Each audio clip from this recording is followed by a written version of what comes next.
ભોજનમાં શું ખાવું અને ન ખાવું એ કોઈ પણ વ્યક્તિનો અંગત નિર્ણય હોય છે, પરંતુ હિન્દુ ધર્મમાં કેટલાક લોકો માંસાહારને નિષેધ માને છે અને કેટલાક લોકો માંસાહારને માન્યતા આપતા પણ જોવા મળે છે.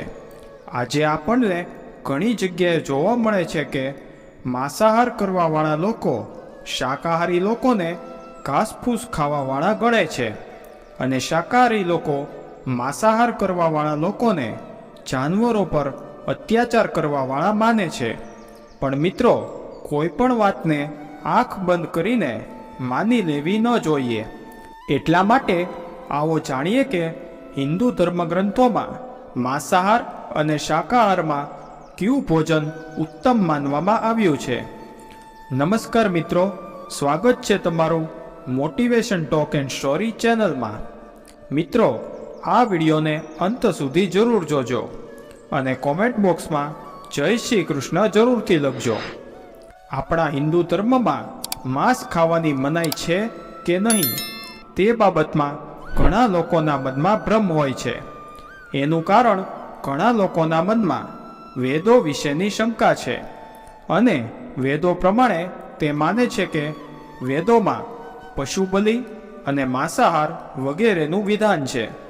પણ મિત્રો, આ અર્ધ સત્ય છે. વેદ અને પુરાણ હિન્દુ ધર્મના મુખ્ય ગ્રંથો છે. વેદોનો સાર ઉપનિષદ અને ઉપનિષદનો સાર ભગવદ્ ગીતા છે. વેદોમાં પશુ હત્યાને પાપ માનવામાં આવે છે અને માંસ ખાવાની સ્પષ્ટ રીતે મનાઈ કરવામાં આવી છે. એટલું જ નહીં, વેદોમાં કેટલાક પશુઓના માંસના સંબંધમાં સખત વસ્તુઓ કહેવામાં આવી છે. યજુર્વેદમાં કહેવામાં આવ્યું છે કે મનુષ્યએ પરમાત્માની બધી જ રચનાઓને પોતાના આત્માની જેમ માનવી જોઈએ. એટલે કે જેમ તેઓ પોતાનું હિત ઈચ્છે છે તેવી જ રીતે બીજાનું હિત પણ ઈચ્છે. અથર્વવેદમાં કહેવામાં આવ્યું છે કે હે મનુષ્ય, તમે ઘઉં, ચોખા વગેરે આહારના રૂપમાં ગ્રહણ કરો. આ જ તમારા માટે સૌથી ઉત્તમ અને રમણીય ભોજન છે. તમે ક્યારેય પણ કોઈ નર અથવા તો માદા સાથે હિંસા ન કરો. અને ઋગ્વેદમાં કહેવામાં આવ્યું છે કે ગાય જગતની માતા છે અને તેની રક્ષામાં જ સમાજની ઉન્નતિ છે. મનુષ્યએ તેની સમાન બધા 4 પગવાળા પ્રાણીઓની રક્ષા કરવી જોઈએ. ગીતામાં માંસ ખાવા કે નહીં ખાવાના ઉલ્લેખ કરવાને બદલે અન્નને 3 ભાગમાં વહેંચવામાં આવ્યું છે: સત્વ, રજ અને તમ. ગીતા અનુસાર અન્નથી જ વિચાર બને છે. જો મનુષ્ય સાત્વિક ભોજન ગ્રહણ કરે તો તેના વિચારો પણ સાત્વિક જ રહે છે. માંસ અને મદિરા જેવી વસ્તુઓને તામસિક ભોજન માનવામાં આવે છે. આવું ભોજન કરવાવાળા લોકો કુકર્મી, રોગી અને આળસુ હોય છે. ગીતા અનુસાર સાત્વિક ભોજન ઉંમરને વધારવાવાળું અને મનને શુદ્ધ કરવાવાળું અને બલબુદ્ધિ અને સ્વાસ્થ્યને તૃપ્તિ પ્રદાન કરવાવાળું હોય છે. જ્યારે આ શાકાહારી ભોજન ખૂબ જ ખાટું, નમકીન અથવા વધારે તેલ મસાલા સાથે બનાવવામાં આવે છે તો એ રાજસી આહાર બની જાય છે અને આ આહાર દુઃખ, શોક અને રોગ ઉત્પન્ન કરે છે. આવી જ રીતે ગરુડ પુરાણમાં પણ શ્રી કૃષ્ણ સાથે સંબંધિત એક કથાનું વર્ણન જોવા મળે છે.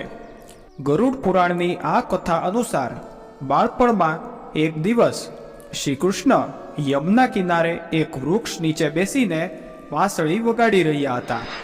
એ જ સમયે એક હરણ ત્યાં આવ્યો અને તેની પાછળ જઈને સંતાઈ ગયું. હરણ ખૂબ જ ડરેલું હતું. ત્યારે શ્રી કૃષ્ણએ તેના માથામાં હાથ ફેરવતા પૂછ્યું કે શું વાત છે, તું આટલું ડરેલું કેમ છે? ત્યારે એક શિકારી ત્યાં આવી પહોંચ્યો અને બોલ્યો કે આ મારો શિકાર છે, કૃપા કરીને મને આપી દો. ત્યારે ભગવાન શ્રી કૃષ્ણ બોલ્યા કે દરેક જીવિત પ્રાણી પર સૌથી પહેલાં તેનો ખુદનો અધિકાર હોય છે. આ સાંભળીને શિકારીને ગુસ્સો આવ્યો અને ગુસ્સામાં બોલ્યો કે આ મારો શિકાર છે, આને હું જ ખાઈશ. તમે મને જ્ઞાન ન આપો. આ સાંભળીને ભગવાન શ્રી કૃષ્ણ ફરી બોલ્યા કે જીવને મારીને ખાવું એ પાપ છે. શું તમે પાપના ભાગીદાર બનવા માંગો છો? માંસાહાર પુણ્ય છે કે પાપ, શું તમે નથી જાણતા?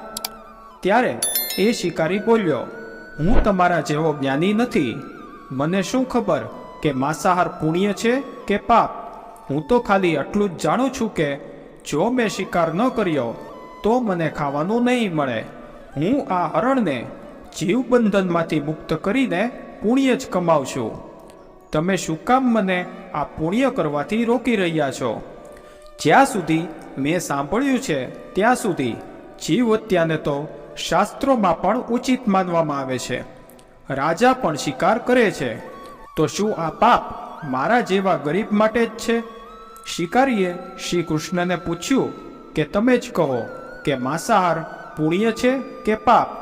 શિકારીની આ વાત સાંભળીને ભગવાન શ્રી કૃષ્ણ સમજી ગયા કે આની બુદ્ધિ માંસ ખાવાના લીધે તામસિક થઈ ગઈ છે અને એ વિચાર કરવાની ક્ષમતા પણ ખોઈ બેઠો છે. પછી ભગવાન શ્રી કૃષ્ણ બોલ્યા, હું તને એક કથા સંભળાવું છું. જે સાંભળ્યા પછી તું જ મને કહેજે કે માંસાહાર પુણ્ય છે કે પાપ? ત્યારે એ શિકારીએ વિચાર્યું કે આ કથા તો મારે સાંભળવી જ પડશે. એનાથી મારું મનોરંજન પણ થશે અને પછી મને હરણનું માંસ પણ ખાવા મળશે. ત્યારબાદ શ્રી કૃષ્ણએ કથા શરૂ કરી. મિત્રો, તે પહેલાં તમને એક વિનંતી છે કે આ કથાને સંપૂર્ણ અંત સુધી સાંભળજો અને કોમેન્ટ બોક્સમાં જય શ્રી કૃષ્ણ પણ લખી દેજો. આ વિડીયો ખૂબ જ જ્ઞાનવર્ધક સાબિત થવાનો છે, તેથી વિડીયોને લાઈક કરી અને ચેનલને સબસ્ક્રાઈબ પણ જરૂરથી કરજો. એકવાર મગધ ગામમાં અકાળને લીધે અન્નનું ઉત્પાદન ઓછું થયું.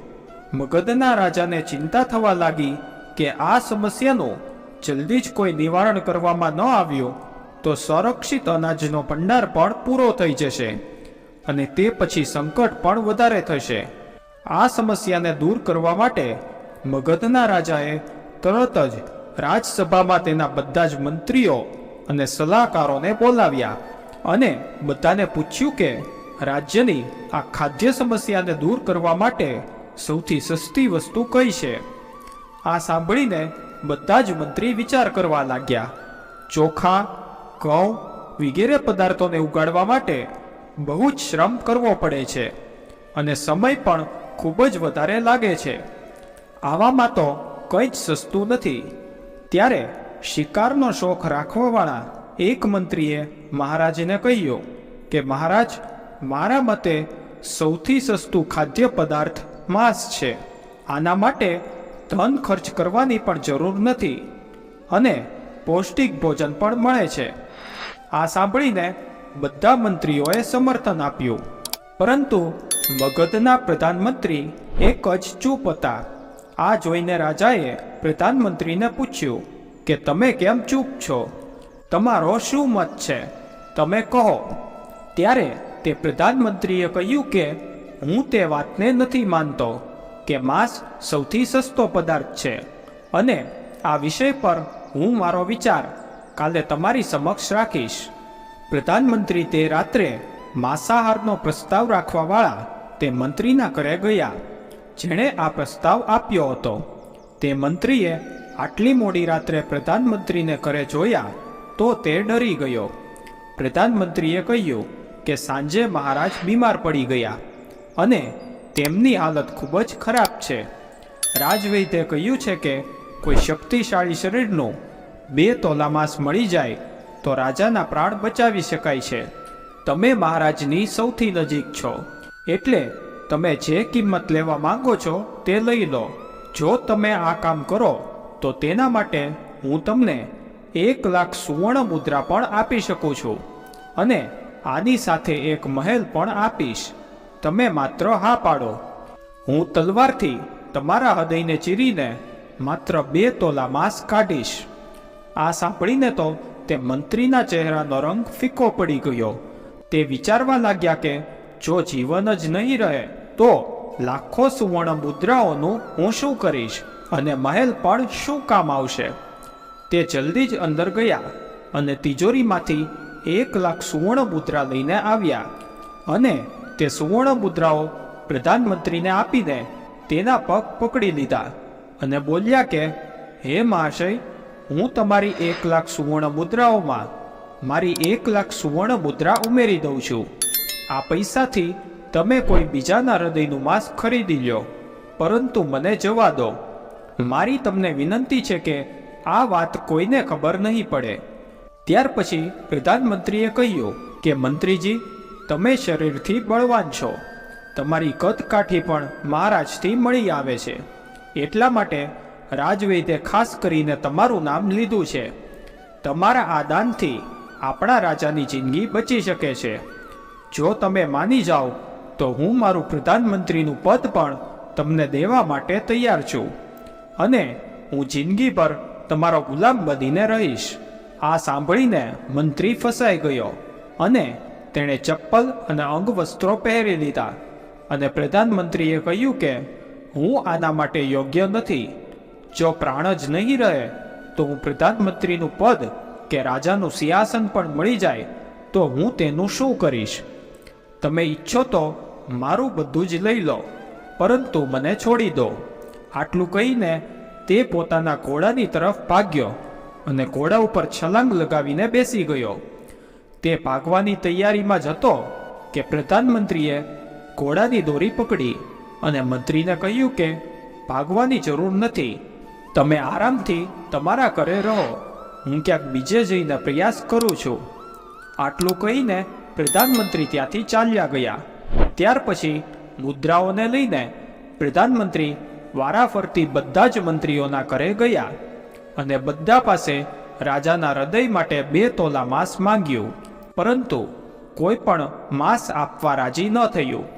બધાએ પોતાના બચાવ માટે પ્રધાનમંત્રીને 1,00,000થી લઈને 5,00,000 મુદ્રાઓ પણ આપી. આ રીતે પ્રધાનમંત્રીએ એક જ રાતની અંદર 1 કરોડ સુવર્ણ મુદ્રા જમા કરી લીધી અને સવાર થતાં પહેલાં જ મહેલમાં પહોંચી ગયા.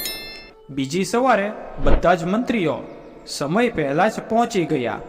બધા જ તે જાણવા માટે ઉત્સુક હતા કે રાજાનું સ્વાસ્થ્ય કેવું છે, પરંતુ કોઈ એકબીજાને રાતની વાત કહેતું ન હતું. થોડીવાર પછી રાજા સભામાં આવ્યા અને સિંહાસન પર બેસી ગયા. બધા જ મંત્રીઓએ જોયું કે રાજા તો એકદમ સ્વસ્થ હતા, તેમને કંઈ જ થયું ન હતું. પ્રધાનમંત્રીએ તેમને ખોટું કહ્યું. બધા જ મંત્રીઓના મનમાં આ વિચાર ચાલતો હતો. ત્યારે પ્રધાનમંત્રીએ રાજા સમક્ષ 1 કરોડ સુવર્ણ મુદ્રા રાખી. રાજાએ પૂછ્યું કે આ સુવર્ણ મુદ્રા કોની માટે છે અને ક્યાંથી આવી? ત્યારે પ્રધાનમંત્રી બોલ્યા, હે મહારાજ, 2 તોલા માંસ માટે આ ધનરાશિ ભેગી કરી છે, પરંતુ તો પણ માંસ મળ્યું નથી. પોતાના જીવ બચાવવા માટે બધા જ મંત્રીઓએ આ મુદ્રા આપી છે. હવે તમે જ કહો કે માંસ સસ્તું છે કે મોંઘું? રાજાને આ વાત સમજાઈ ગઈ અને ત્યારબાદ તેમણે પ્રજાને વધારે મહેનત કરવાનું કહ્યું અને રાજકીય અનાજના ભંડારમાંથી થોડું અનાજ કાઢીને શ્રમિકોને આપ્યું. રાજાએ તરત જ પૌષ્ટિક શાકભાજીની ખેતી કરવાનો હુકમ કર્યો. સિંચાઈની વ્યવસ્થા પણ કરવામાં આવી. આ 1 કરોડ સુવર્ણ મુદ્રા આ કાર્ય માટે અને શ્રમિકોના કલ્યાણ માટે વાપરવામાં આવી. ત્યાર પછી શાકભાજી એવા ઝડપથી ઉગ્યા જેનાથી પ્રજાનું પણ કલ્યાણ થયું અને પૌષ્ટિકતા પણ મળી. આ રીતે રાજ્યનું ખાદ્ય સંકટ દૂર થયું. સ્વયં પરમાત્મા પાસે આ જ્ઞાન મેળવીને શિકારી પરિપૂર્ણ થઈ ગયો અને એણે જાણી લીધું કે જીવન લેવામાં નહીં પરંતુ જીવન દેવામાં મહાનતા છે. શિકારીએ ભગવાન સામે હાથ જોડ્યા અને ત્યાંથી ચાલ્યો ગયો અને તેણે કસમ ખાધી કે હવે તે તેના જીવનમાં કોઈને પણ હાનિ નહીં પહોંચાડે. શ્રી કૃષ્ણ આપણને આ કથા દ્વારા સમજાવવા માંગતા હતા કે જેવી રીતે આપણને આપણો જીવ વહાલો છે તેવી જ રીતે પ્રાણીઓને પણ તેમનો જીવ વહાલો હોય છે. તો આ કથા સાંભળ્યા પછી હવે તમારા પર નિર્ભર કરે છે કે તમે કયો આહાર ગ્રહણ કરો છો. પરંતુ વિજ્ઞાન પણ આ વાતને પ્રમાણિત કરી ચૂક્યું છે કે આપણા શરીર માટે માંસાહાર કરતાં શાકાહારી ભોજન વધારે ફાયદાકારક છે. વૈજ્ઞાનિકોના મતે શાકાહારી ભોજન આપણા જીવનમાં રોગપ્રતિકારક શક્તિને વધારવામાં મદદ કરે છે અને શાકાહારી ભોજનથી આપણી ઉંમર પણ વધે છે. તો મિત્રો, જો તમને આ વિડીયો પસંદ આવ્યો હોય તો વિડીયોને લાઈક અને શેર જરૂરથી કરજો અને કોમેન્ટ બોક્સમાં જય શ્રી કૃષ્ણ પણ જરૂરથી લખજો. સાથે ચેનલ ઉપર નવા હોય તો ચેનલને સબસ્ક્રાઈબ કરવાનું ન ભૂલતા.